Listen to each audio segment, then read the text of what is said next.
Hi everyone and welcome to today's book review of Wuthering Heights by Emily Brontë, which was the first classic book that I read this month. I'm really excited to give you all my thoughts and opinions, so without further ado, let's get on with this book review. So the first thing I always do in a book review is tell you what the book's actually about, and today I'm actually going to be reading the blurb on the back of the book because I feel like it sums up everything in a very clear, concise way, and in a way that's much better than I could describe myself, so I really hope you don't mind that. I do think the Penguin English Library editions are beautiful, and with that beauty there comes amazing blurbs. Wuthering Heights has achieved an almost mythical status as a love story, yet is also a unique masterpiece of the imagination, an unsettling transitive novel about obsession, violence and death. It begins as a man is forced to shelter at a strange grim house on the Yorkshire moors during a snowstorm.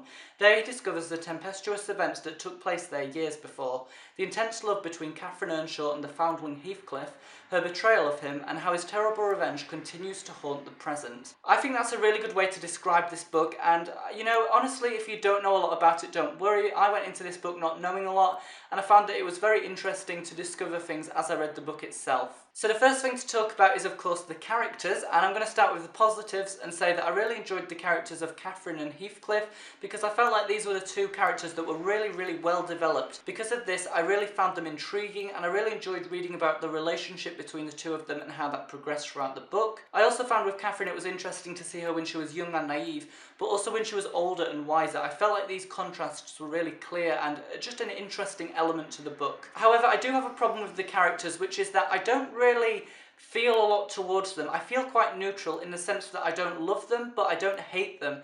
And I sort of just like them, but I don't feel passionate about them, if that makes sense. And I feel like I wanted to connect more with them, and because of this there could have been a little bit more character development. Although I found that I felt their emotions at times, there was like a barrier, and I just wanted a little bit more from the characters. The second thing to talk about is the plot, and I would say that for the most part it was very intense, especially in the second half when there were lots of arguments between the characters. It really got going at this point and I was addicted and I couldn't stop reading. It was fantastic. I also really enjoyed the fact that the book centres around two different generations. I felt like this was a very intelligent thing for the writer to do in the plot because you could really see clear contrasts, and this was just a very exciting element that I really enjoyed. Also, I would say that the themes were really good. These were woven into the plot very seamlessly. I remember there were a lot of themes about love, morality, ambition, anything like that really, that I really picked up on.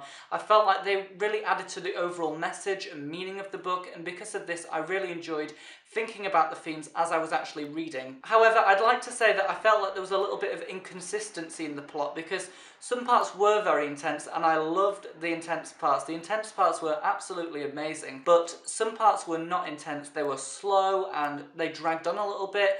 And because of this, I was sort of waiting for things to happen. And I just wanted things to maybe get going a little bit quicker at certain parts in the novel. That would have been a little bit better for me. The next thing to talk about is the writing, and I would say the writing is fantastic. Probably the highlight of the book for me because I really enjoyed the fact that it was so precise and vivid. I really loved Emily Bronte's writing style in the sense that she used a lot of vivid and lyrical, poetic language. I really enjoyed that. I think the way she described the setting was fantastic, and in the way that she described it, she got great contrasts between the two different houses that centre in the book.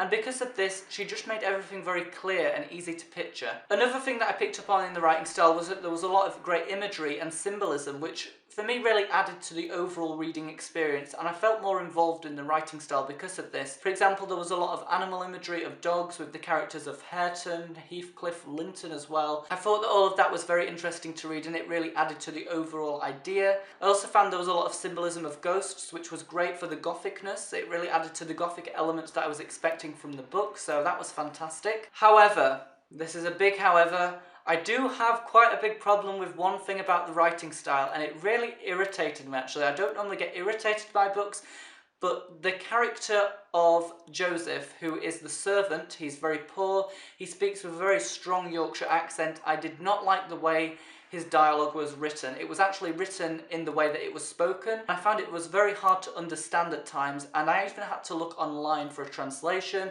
Sometimes I just skimmed his parts. I'm actually from Yorkshire, so I think it's kind of bad that I can't understand it myself, but that's just how it is. It's just one thing that really irritated me. I would have rather had a description of how he speaks and then been able to think about it in my head, rather than it being written as it was spoken. So now let's give my overall rating for Wuthering Heights by Emily Brontë. I'm going to give it a 3.5 out of 5 because I thought it was a really interesting read and I really enjoyed it for the most part. I do have a few problems with it as I've explained, but I don't really want to dwell on them too much because it's still a classic that I would recommend, because I feel like there's something for everyone to take. It's a great gothic classic, a different classic to what I'd normally read, and it was just really enjoyable. So everyone, that is it for today's book review of Wuthering Heights. Thank you so much for watching, and if you've read this book, please tell me down below in the comments what you thought of it, or if you're planning to read it in the future, please let me know about that as well, or anything that you want to say about the book. I would be very excited to hear. But until next time, thank you so much for watching, and see you all again in my next video.